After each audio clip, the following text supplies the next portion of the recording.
El conferencista que nos acompaña a continuación es el doctor Raimundo Antonio Tello Benítez, quien es abogado de la Universidad Libre de Colombia, especialista en Derecho Constitucional, Derecho Administrativo, Derecho Penal, magíster en Criminología, Ciencias Penales y Penitenciarias de la Universidad Santiago de Cali. Se desempeñó como juez penal municipal y juez penal del circuito desde octubre de 1991 hasta diciembre de 2005, fiscal delegado ante el Tribunal Superior de Santiago de Cali, fiscal delegado ante la Honorable Corte Suprema de Justicia, gobernador del Valle del Cauca, secretario jurídico de la Gobernación del Valle del Cauca, entre otros importantes cargos públicos. Desde agosto de 2010 se desempeña como abogado litigante. Ha sido conferencista en múltiples eventos académicos, así como también docente universitario. Nos presenta su ponencia, Oralidad, Publicidad y Concentración, Condiciones del Sistema Acusatorio. Doctor Raimundo Tello, bienvenido.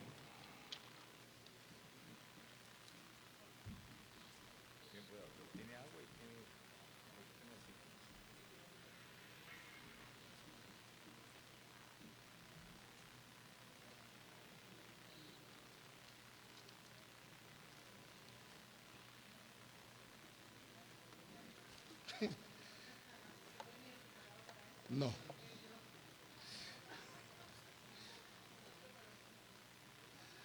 Bueno, muy buenas tardes. Lo primero, doctora Ana Julieta Argüelles Daraviño, muchas gracias por en esta cuarta jornada de nuevo darme la oportunidad de exponer los pensamientos que tengo sobre lo que es el sistema acusatorio. Un saludo muy especial a los honorables magistrados de la Sala Penal, a mi profesor, magistrado de la Comisión Nacional de Disciplina Judicial, doctor Carlos Arturo Ramírez, señor director del CTI, doctor Henry Cruz. Un placer que lo tengamos aquí en este Cali, aquí en este Valle del Cauca y ahora conferenciando. Un abrazo inmenso. Los honorables exmagistrados, saludo con mucho respeto, con mucha reverencia a los honorables jueces, fiscales, procuradores, los distintos servidores públicos, todos los asistentes, con mucho cariño, a un grupo de alumnos y exalumnos de la Universidad Santiago de Cali, de este momento, porque de otros momentos también hay bastantes, que nos están acompañando en este recinto. Y con un cariño muy especial, pero muy especial, quiero saludar a una persona con la que me vinculé a la rama judicial, que ha decidido poner fin a su actividad en la Administración de Justicia en los próximos días. Tuve oportunidad de conocerla como juez en mi Buenaventura, luego compartir como juez en la ciudad de Cali, ahora litigando también en su despacho, participando de debates importantes. Que Dios la bendiga, doctora Oli Rocío Chávez Escobar, que Dios la guarde.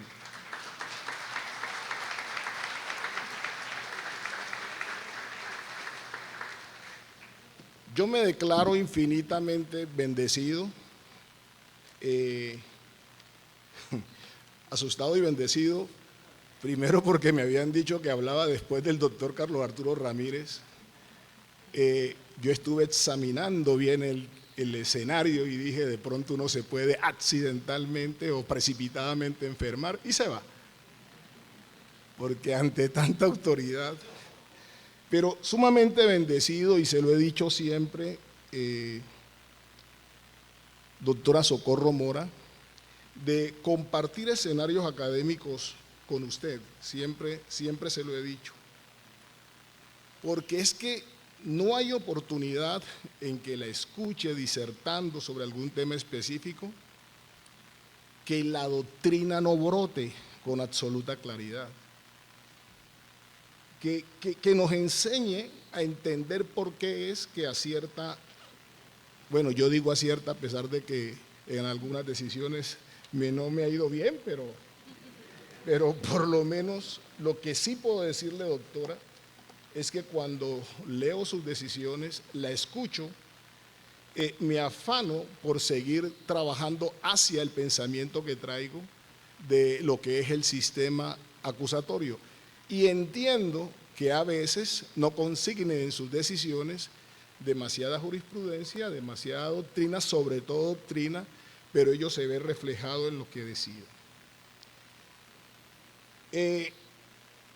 Los textos que voy a revisar o que he revisado para esta charla son el Tratado de Derecho Procesal Penal del profesor Eduardo Hauchen, son 3 tomos, yo solo revisé las páginas 72 al 74 del tomo 1, del mismo autor, Los derechos del imputado, las páginas 4, 360, 363, traje para leer aquí, compartiendo con ustedes estrategias de litigación penal. Voy a permitirme leer algunos apartes a partir de los cuales, controlándome como lo ha estado intentando el doctor Freddy Andrés Velázquez, entonces no genere ningún tipo de discordia, hablando del principio de concentración como una característica del sistema.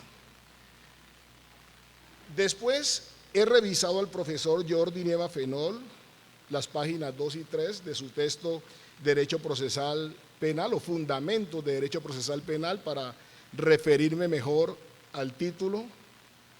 Luego, unos ensayos sobre el proceso penal acusatorio, el texto del señor exfiscal general de la Nación, Luis Camilo Osorio, recordando que es él o es en su administración en la que se presenta el acto legislativo 03 del año 2002 y además es en su administración en la que se presenta el proyecto de lo que es el Código de Procedimiento Penal hacia el sistema acusatorio.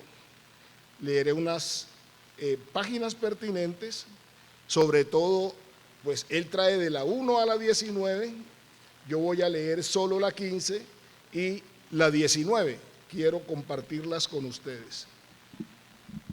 En el mismo, gracias doctora, en el mismo sentido he revisado el Tratado de Derecho Procesal Penal del profesor Giovanni Leone, el de los 3 tomos, pero del tomo 1, las páginas 20 al 22, el Programa de Derecho Criminal de Francesco Carrara, el tomo 2, las páginas 297 a 300, y con Chiesa Ponte he leído el Derecho Procesal Penal de Puerto Rico y Estados Unidos. El enfoque ha estado en las páginas 123 a 130, fundamentalmente para hablar del juicio público y protección contra la publicidad externa. Y no crean, indudablemente mi profesor, sin conocerlo, el señor Luigi Ferrajoli, su texto Derecho y Razón, advirtiendo que con excepción de lo que hemos dicho o de la lectura que he hecho del profesor Jordi Nieva Fenol, absolutamente todos los autores se enfocan en decir que cuando hablamos de proceso acusatorio, estamos hablando más allá de que el juez necesita un acusador para conservar su imparcialidad. Y así quiero enfocar, ojo, Jordi Nieva dice, si el juez necesita de un acusador para conservar la imparcialidad, ya tenemos sistema acusatorio. Los profesores que hemos leído no nos dicen eso, en contravía le anexan una serie de garantías al concepto de proceso acusatorio y por lo menos retomando cada una de las páginas, nos dicen que es todo sistema procesal que concibe al juez como un sujeto pasivo, concibe al juez como un sujeto pasivo, ese es el sistema. Y cuando uno observa que nos están diciendo que el juez es un sujeto pasivo, entonces simplemente por ese conocimiento se pregunta si a él se le permitiría la práctica de pruebas de oficio con mentalidad del sistema acusatorio. Indudablemente, la respuesta en las que unificamos pensamientos es que no, menos cuando le agregamos a ese supuesto que además de ser pasivo, el juez está rígidamente separado de las partes, lo que equivale a decir que funcionalmente el juez no puede tener un equiparado en el proceso, un igual en el proceso, y mucho menos puede identificarse con una de las partes en las tareas que se van a desarrollar, lo que quiere significar entonces que entendemos nosotros que las pruebas le deben llegar al juez por el trabajo que desarrollan las partes. Ese punto fue objeto de bastante discusión. La Corte Suprema de Justicia tuvo una primera exposición acerca de la posibilidad de ordenar la práctica de pruebas de oficio, lo hizo en el radicado 24.468 de marzo 30 del año 2006, dijo con ponencia del doctor Lombana que claro, que si revisamos la Carta Constitucional, empezando por el artículo 2 que habla de los fines del Estado, indudablemente que no le podríamos prohibir al juez que ordenara la práctica de pruebas de oficio, pero, y retomando, doctora Socorro, la pregunta que uno se hacía era si la Corte en ese momento estaba trabajando con mentalidad de concepto de sistema acusatorio, o de pronto uno se pregunta si estaba trabajando con un concepto de sistema acusatorio como el de Jordi Nieva Fenol, y entonces lo que bastaba era que el fiscal investigara y el juez acusara, y el resto de características, como lo dice el profesor Jordi Nieva Fenol, son falsas.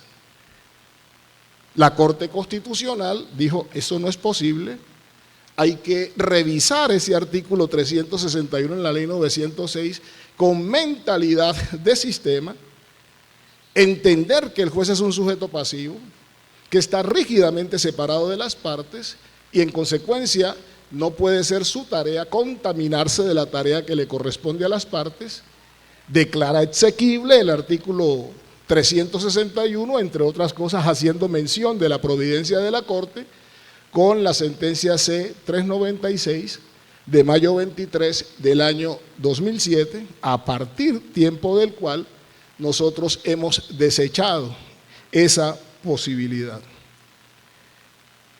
¿Por qué hablamos de todos estos actores o autores hasta llegar al profesor Ferrajoli? Porque hemos seguido la jurisprudencia de la Honorable Corte Suprema de Justicia. Si uno revisa, por ejemplo, el radicado 29.415 de febrero 4 del año 2009, lo conjuga con el radicado 43.356 de febrero 3 del año 2016. Lo cito así, a pesar de que salto del año 2009 al 2016, porque lo que hace el radicado 43.356 es reproducir textualmente el radicado 29.415. ¿Y qué creen ustedes que toma como referente para emitir su concepto?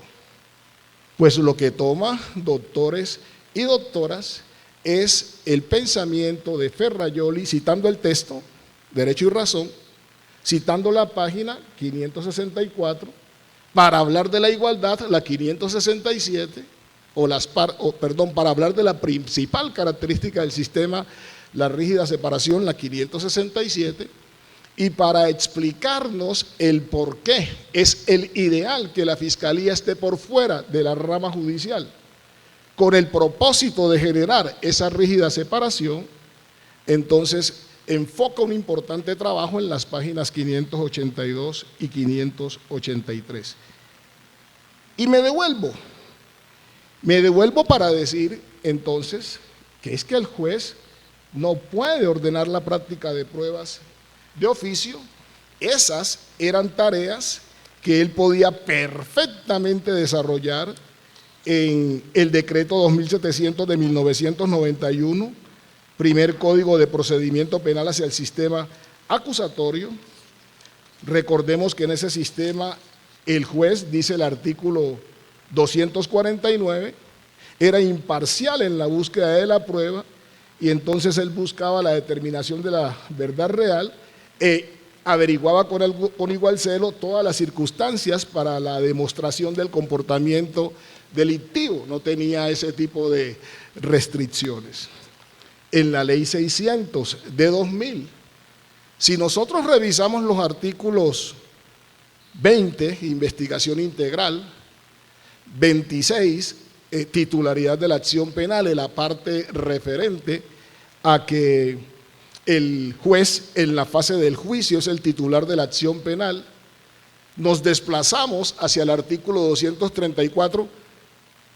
El artículo se llama como el 249 en el decreto 2700, imparcialidad en la práctica de la prueba, y dice el funcionario judicial, y recordamos que en esa ley el artículo 534 dice que el término funcionario judicial es equivalente a juez y fiscal, pero esencialmente, doctores, doctoras, todos, el inciso segundo, cuando hablaba de la actuación, decía que el juez podía decretar la práctica de pruebas de oficio, norma que se repetía en el artículo 401, cuando el artículo 401 hacía mención de la audiencia preparatoria. Recuerden ustedes que después del punto seguido del inciso primero, decía que el juez podía decretar la práctica de pruebas de oficio. Si yo no me caso con un concepto de sistema acusatorio, y estoy diciendo que al menos tengo dos providencias que me sirven como referente, si no estoy atento, termino en un proceso desarrollado con ley 906, indirectamente ordenando la práctica de pruebas de oficio. Quiero decir, las partes elevan sus solicitudes.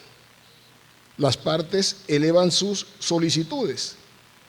Y elevando sus solicitudes las partes, es absolutamente deficiente el trabajo que desarrollan, el trabajo que realizan. Es decir, no sustentan en debida forma la pertinencia, la conducencia, la utilidad de la prueba. No lo hacen debidamente. El juez, que es posible que venga arropado por lo que pasaba en el decreto 2700 del 91, en la ley 600 de 2000 y en todo ese ordenamiento pasado anterior a la Constitución, entonces termine diciendo, es que cuando yo observo hacia dónde va el pensamiento de sea el fiscal o sea el defensor, yo entiendo que él quiso decir, y a partir de lo que entiendo que quiso decir, entonces ordena la práctica de la prueba. No hay ahí, doctores, doctoras, no hay ahí absolutamente ninguna diferencia entre el sistema inquisitivo y el sistema acusatorio. Quiero decirlo ahora desde mi condición de abogado litigando, pero sobre todo desde la académica, que es la fundamental, que es muy corriente, que es muy regular, que el juez termine complementando, que el juez termine auscultando el propósito perseguido por la parte con la prueba. El juez que así se está comportando, tenemos que decir nosotros, está por fuera del sistema acusatorio. Eso que estoy expresando lo dice la Corte Suprema de Justicia en un radicado, voy a llamarlo reciente porque tiene menos de un año, radicado 63.679, una decisión del 16 de agosto del año 2023, en la que la Corte cita otro radicado, el radicado 42.720, una decisión del 18 de diciembre del año 2014. Dice así la Corte. Dice así la Corte. Como lo ha sostenido la Corte, ahí cita el radicado 42720, para decretar una prueba es imprescindible que el sujeto procesal que la solicite precise las razones fácticas y o jurídicas que respaldan su postulación, ya que en el sistema adversarial al juez le está vedado integrar o complementar las peticiones de las partes, auscultando su fuero interno para establecer el propósito perseguido. Razonamiento sumamente importante cuando yo quiero apropiarme del concepto de proceso acusatorio, insistiendo, y lo digo y se lo resalto fundamentalmente a mis estudiantes, lo digo,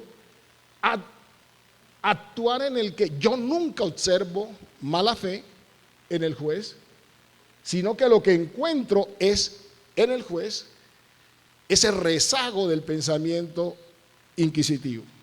Usted me perdona, doctora Socorro, pero también eso obedece fundamentalmente a que esa cantidad de doctrina que ustedes ponen en sus conferencias ha sido lamentablemente abandonada.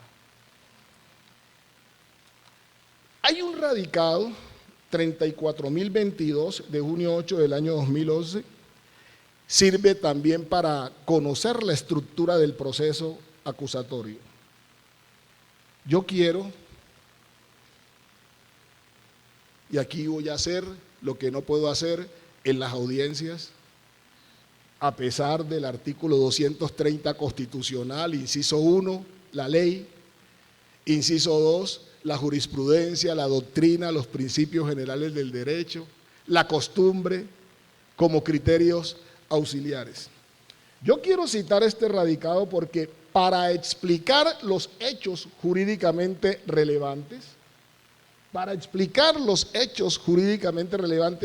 ¿se acuerdan el caso de la alcaldesa y el concejal de Alcalá que fueron acusados por homicidio de un concejal y que la Corte termina en casación anulando todo lo actuado a partir de la formulación de la acusación? Este es el caso. Para explicarnos eso, cita Hauchen, Derechos del imputado, ya habíamos dicho, páginas 143 y 144. Cita a Chiesa Ponte, Derecho Procesal Penal de Puerto Rico y Estados Unidos. Cita a Claria Olmedo, Jorge, Derecho Procesal Penal, tomo 3. Cita a Picó y Yunoy, Joan, las garantías constitucionales del proceso. Lo cita absolutamente a todos. Uno ha llegado a pensar, doctor Carlos Arturo, si es que ha leído mal, ¿no? Si es que ha leído mal la ley. ¿Por qué digo si uno ha leído mal la ley? Porque la doctrina se está erradicando. A veces uno va a exponer con un autor y le dicen, doctor, pero es que esto es práctico. Y a mí me da una pena con mi cliente, pero a veces, por no generar malestar, me quedo con que es práctico y me guardo mi doctrina y trato de verbalizarla. Y cuando la expongo, me dice el juez, pero doctor, es que ese es un criterio suyo. Si usted me hubiera dado el espacio que le pedí, se habría dado cuenta que no era un concepto mío, sino que estaba leyendo un autor que la Corte sigue, que la Corte lee. Me fui a revisar el decreto 2700. ¿Se acuerdan ustedes cuando salió esa norma que dice prohibición de transcripciones? Alguien nos dijo a nosotros que la prohibición de transcripciones era equivalente a que, pues yo no podía citar jurisprudencia y doctrina en las providencias. ¿Que eso para qué?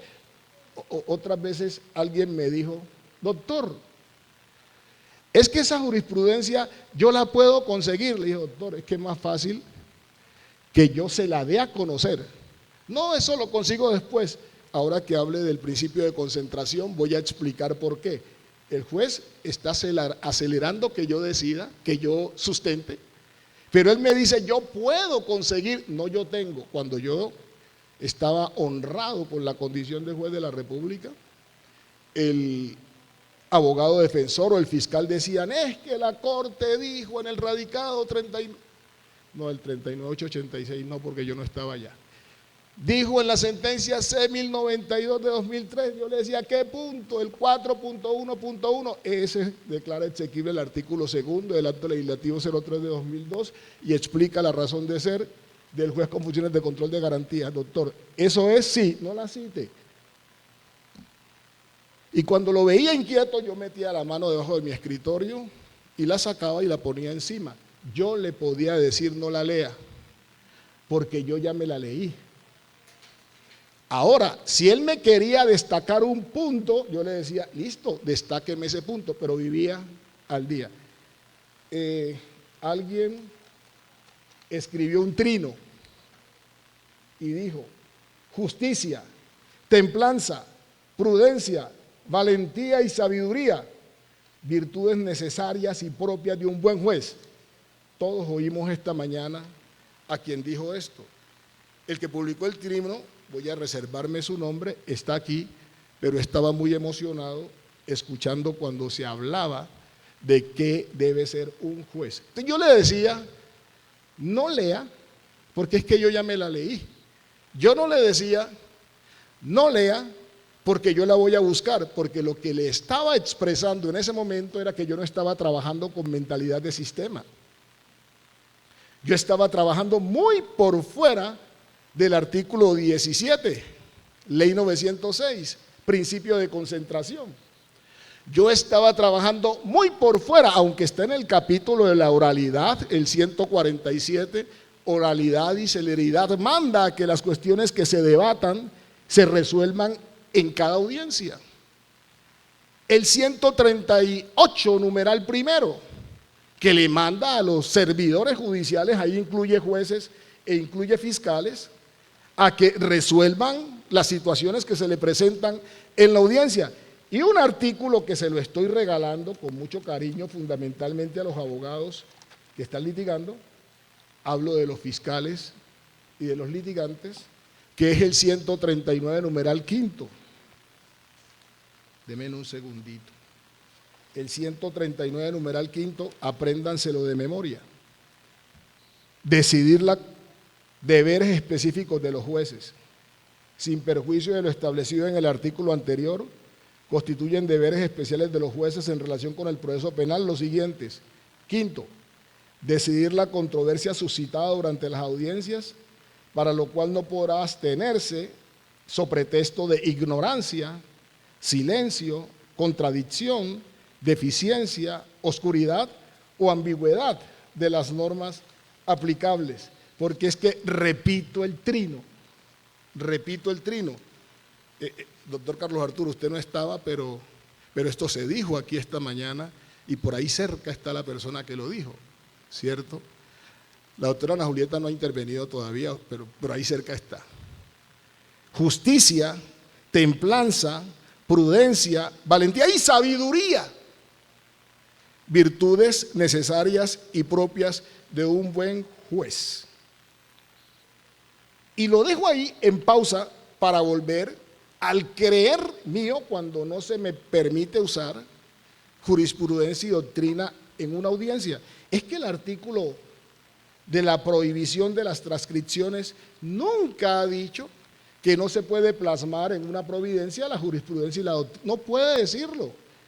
Además, sería absurdo que lo sostuviera cuando estoy citando a la Honorable Corte Suprema de Justicia. Estoy encontrando en ella 5 textos.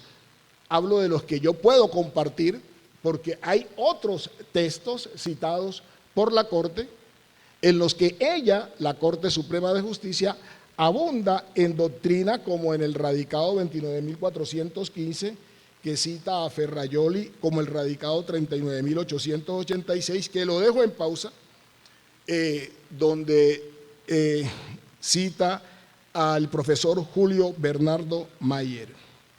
No, el 185 en el decreto 2700 de 1991 decía prohibición de transcripciones y calificaciones ofensivas. En las providencias no se podrá hacer la transcripción de las diligencias judiciales, decisiones o conceptos que obren en el proceso. Y la jurisprudencia y la doctrina no obra en el proceso. Cuando yo leo la ley subsiguiente, que es la ley 600 de 2000, busco en ella también la prohibición de transcripciones. Leo concretamente en ella el artículo 175 y lo que dice es: en las providencias no se podrá hacer la transcripción de las diligencias judiciales, decisiones o conceptos que obren en el proceso, ni hacer calificaciones ofensivas. Y cuando leo la ley 906 del año 2004, que es la que nos rige, concretamente reviso el artículo 163, el texto, doctores y doctoras, es exactamente el mismo. Y destaco y resalto y juego con esas valoraciones porque yo soy de los que sostienen el fracaso del sistema obedece a que no nos hemos dedicado a estudiar qué es el sistema. En estos días tuvimos oportunidad de leer una providencia que inicialmente, doctora Ana Julieta, nos escandalizó cuando nos dijeron que el fiscal no podía retractarse del preacuerdo. Inicialmente nos escandalizó. Luego, cuando la leímos, entendimos el sentido del razonamiento de la Corte. La Corte quería hablar de preacuerdos y quería darle un viraje al pensamiento que traía sobre los preacuerdos. Y adivinen qué hizo la Corte para sustentar su nuevo pensamiento. Hablo del radicado 59.441 del 22 de mayo del año 2024. La Corte dijo: es que si ustedes van a la Gaceta 134 del 26 de abril del año 2002, si es que ustedes van a la Gaceta 339 del 23 de julio del año 2003, yendo ahí van a conocer cuáles son las bases que se sentaron para la implementación de nuestro sistema. Yo tengo aquí las gacetas. La presidencia de este seminario y de la sala penal del tribunal también las tiene, o sea que si ustedes recurren a ella, a la doctora Ana Julieta o a la relatoría, las podemos conseguir con facilidad, ¿cierto? Pero ahí la Corte Suprema, el Congreso de la República, atendiendo el requerimiento de la Fiscalía y de un magistrado de la Honorable Corte Suprema de Justicia, Sala de Casación Penal, el doctor Gustavo Gómez Velázquez, sentó las bases. Y las bases son exactamente las que nosotros venimos exponiendo, exactamente. La Corte, insisto, para explicarnos el sentido de los preacuerdos, vayan a las actas, revisen las actas. Hago una pausa y digo, así lo que dijo el Congreso, así lo que dijo la Fiscalía, así lo que hoy esté diciendo la Corte, no vaya en cadencia con lo que piensa ese profesor que yo tanto sigo, que es el profesor Luigi Ferrajoli.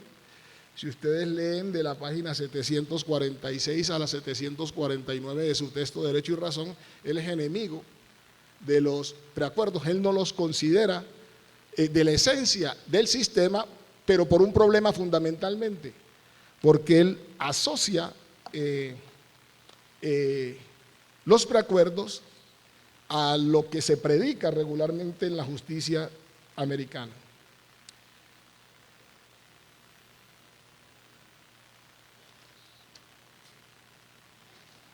¿Qué hago? Yo me he encontrado recientemente, quedan 10 minutos, yo me he encontrado recientemente con algunas decisiones que quiero que ustedes revisen. La primera decisión que les invito a revisar es el radicado 2022-00565-01, decisión del 23 de mayo del año 2024. Es mi última publicación. A propósito, en la página Raimundo Tello Abogados de YouTube. Suscríbanse y háganme muy rico porque a mí me pagan ahí. Y activen la campanita porque todos los martes publicamos.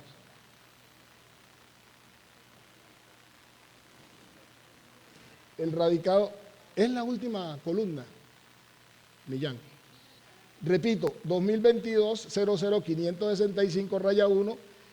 Y el doctor Casas le dijo, esa es la de nosotros. No, ahí no estaba el doctor Casas. Magistrada ponente Socorro Mora Insuasti.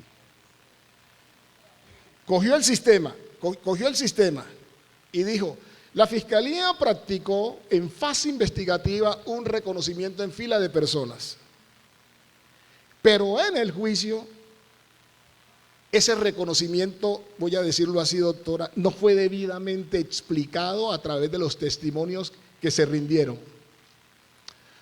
Yo me adentro en el comportamiento del fiscal y me pregunto, ¿qué pasó ahí?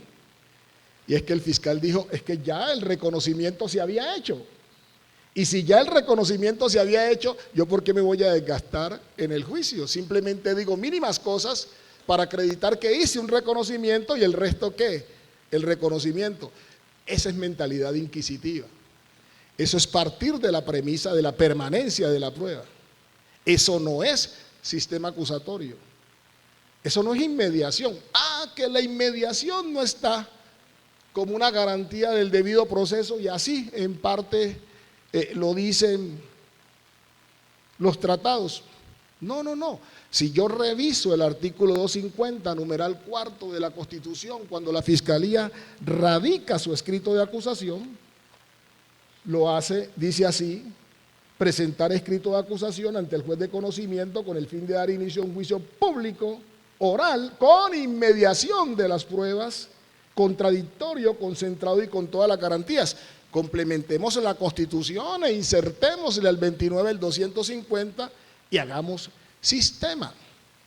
Y entonces la sala que integran la doctora Socorro Mora Insuasti con el doctor Leosmar Benjamín Muñoz Alvear y un salvamento de voto del doctor Roberto Felipe Muñoz Ortiz, dice es que aquí rige el principio de inmediación y no fue abordado como correspondía para que ante el juez, como lo reclaman los artículos 16, 379, se admitiera ese elemento como que se probó.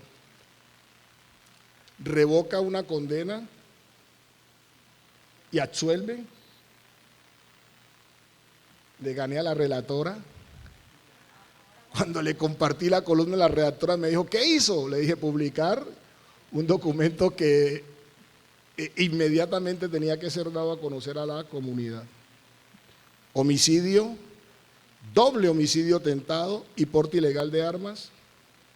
El juez es un sujeto pasivo rígidamente separado de las partes, actúa con imparcialidad, la imparcialidad está en el 228 constitucional, quinto en la ley 906 y en los tratados.